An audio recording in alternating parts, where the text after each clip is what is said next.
as you progress in this type of practice of learning to improvise, truly like following your ear and developing your understanding of hearing harmony and then translating it to the instrument,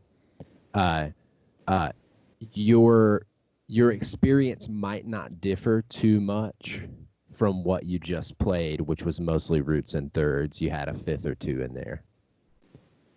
Your experience might not differ too much in the way that you feel on one level.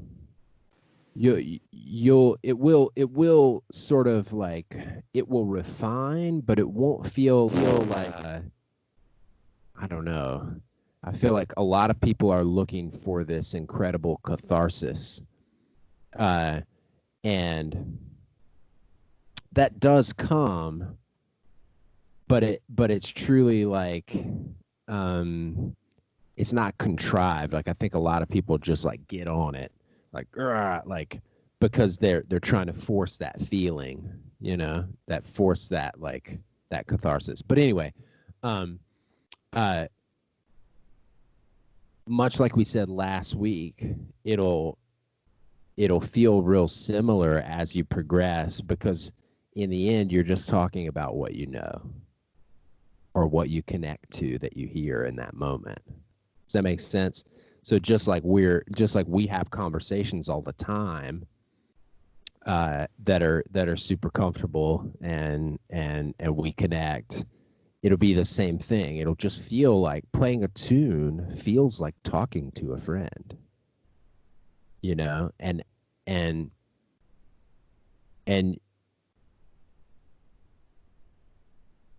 well, some of them, some tunes you have trouble making friends with, or some tunes you're like, I don't really want to be friends with that tune. I don't really like it, and that's cool too. And that's all down to taste.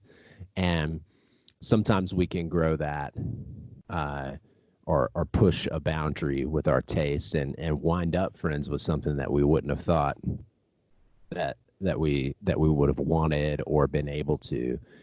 But yeah, the point that I'm trying to make is that the way you just felt when improvising with mostly just root and third and the occasional fifth, that might just be how you feel when you're connecting on the level that I'm asking you to connect.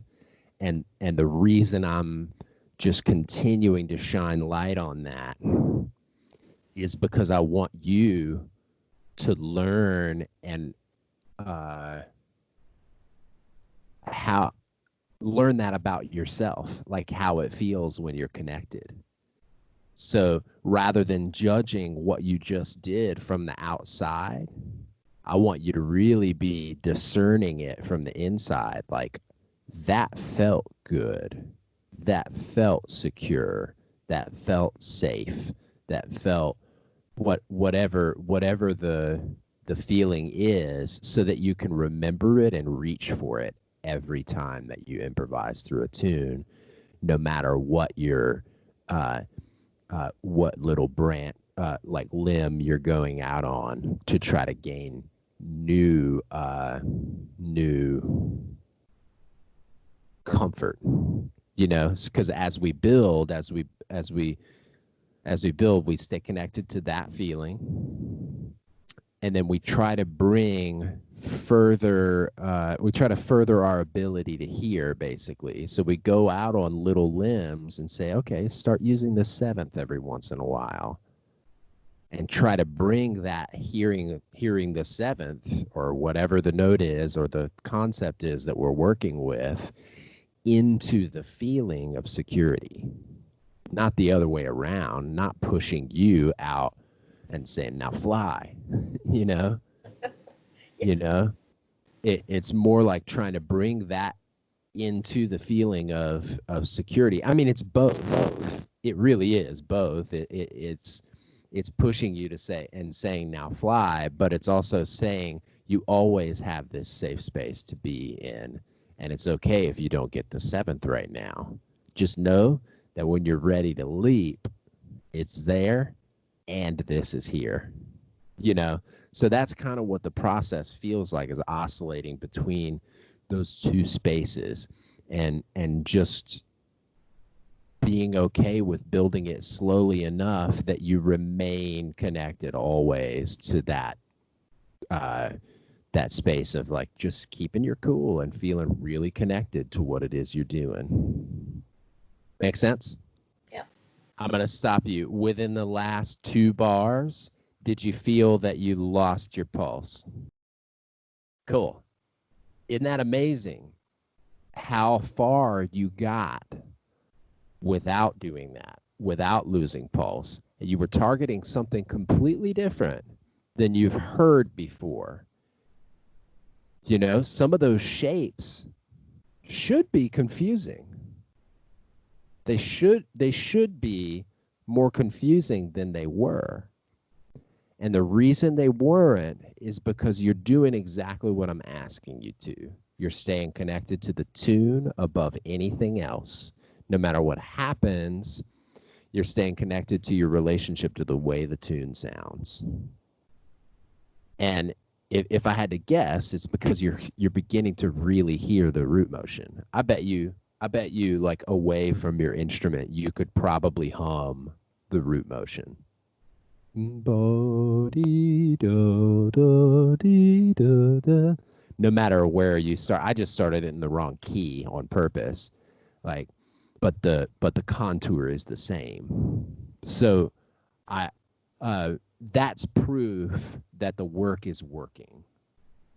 The fact that you didn't get lost in the pulse until nearly the end of the tune, and it's really because I think because you knew that those 2-beat chords were coming up, and you're like, oh, wait a second, and you start to get shaky, and that's fine.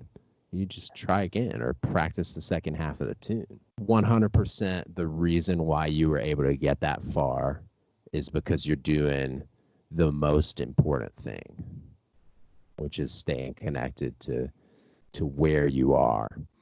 So, I've talked about this a couple of different ways, and one way that still kind of rings true to me is that there's sort of two streams of thought while you're playing.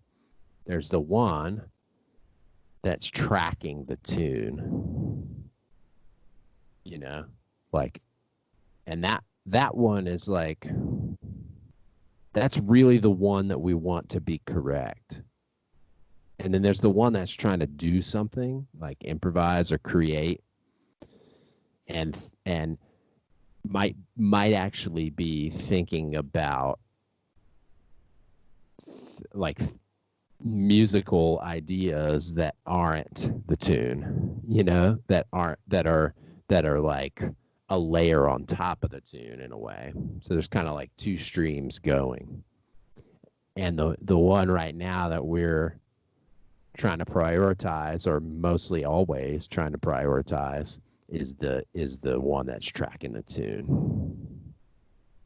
In the practice room, we can practice the concepts that we want this other one to deal with. But when it's time to play, it's just connecting to that other one, keeping track of the tune and try to sound good.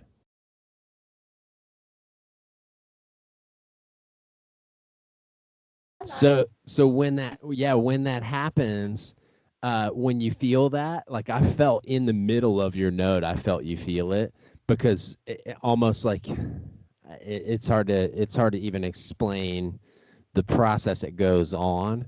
But basically, I want you to start to notice how you can feel your focus turning away from keeping track of the tune. Yeah, you know what I mean, right? So when you feel it turn away, just make sure you don't lose sight of it completely. Like just turn back, turn back, turn back, turn back.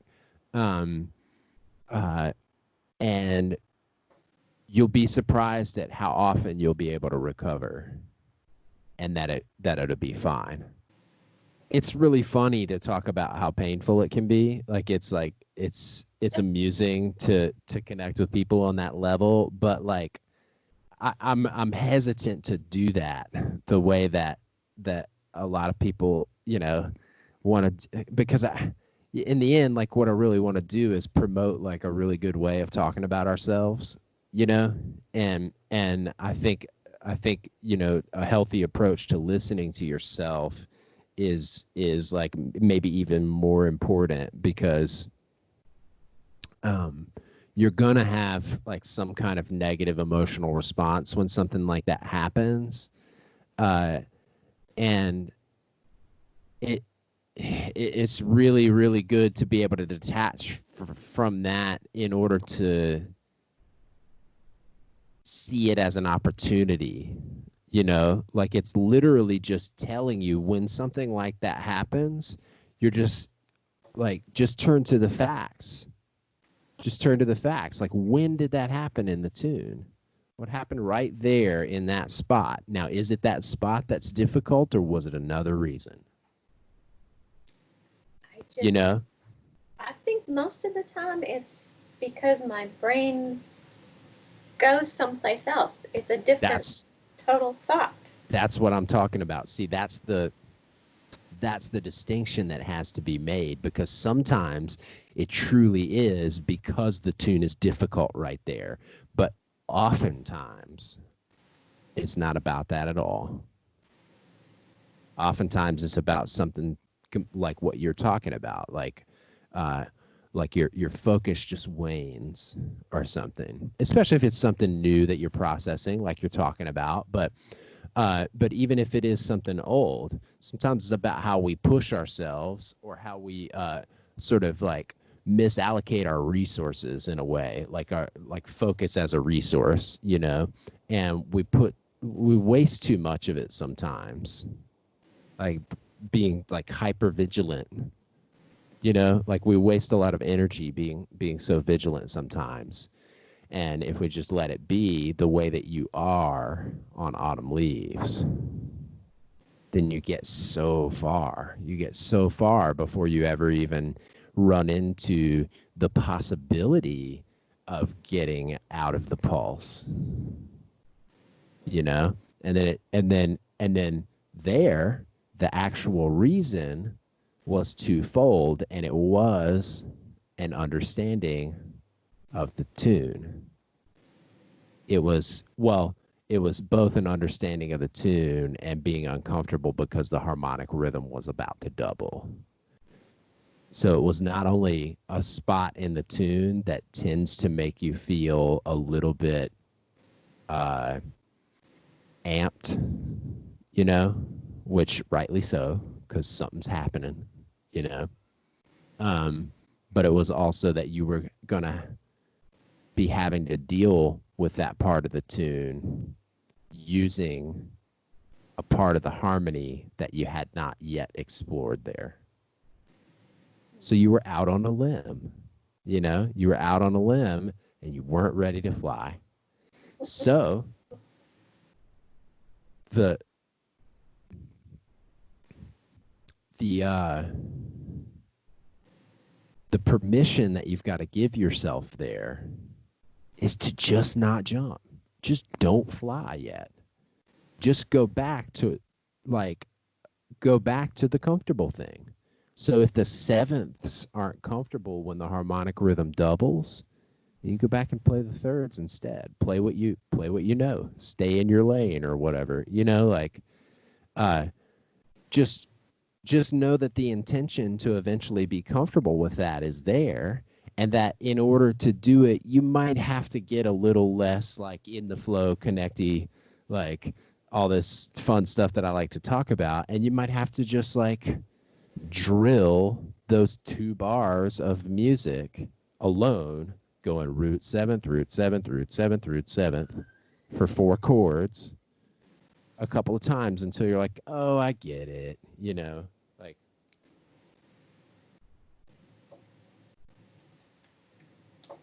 you might have to go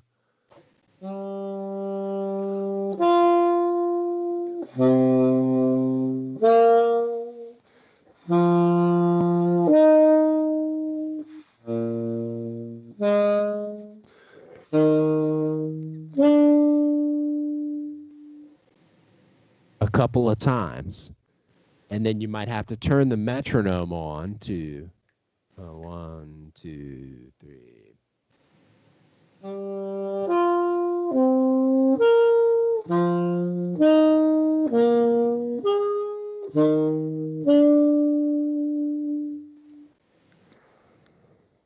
To mess with that, Okay. you know, you might just have to single that part of the tune out because you know it's a part of the tune that that hypes you a little bit in a way that makes you actually lose your cool, because sometimes a little bit of that is good for the music, a little bit of that urgency of like, I don't know if I'm going to make it, like it's really kind of fun, you know, but you have to learn how to have fun with that, and you're just not there yet. Like right now, it undermines your security so much that it's not fun. You know what I mean? So right now, just don't even worry about trying to make it fun.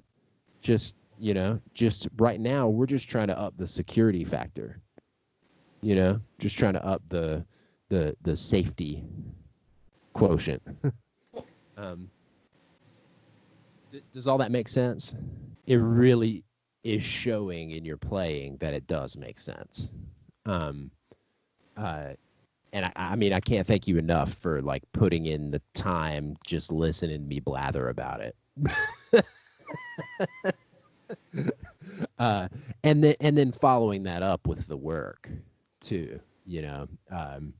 It's pretty great to see that. So let me hear you try that again. Same thing with the metronome. And remember, if you if it's either the new thing that you're trying, the seventh situation that's making you feel out on a limb, then you have options. You just turn back to tracking the tune, and that might mean not playing. Turn back to tracking the tune, and that might mean playing the root. Turn back to tracking the tune, and that might mean at this point root in third because you're so comfortable with that. So depending on the depending on what is going to make you feel like you can kind of like when you're playing like tag when you're a kid and you're like you can't get me bass, like I'm on bass. Like I'm touching bass, you can't get me, and you do that thing like where you're like kind of juking with somebody, and you're like touching and then running away and then going back and touching it. That's what you're doing with a tune. And your concept of where bass is just grows and grows and grows and grows and grows and grows. So uh you're feeling like whenever you play the seventh, sometimes like you're way off base and you just got to turn around and touch base, whatever that feels like to you at the moment.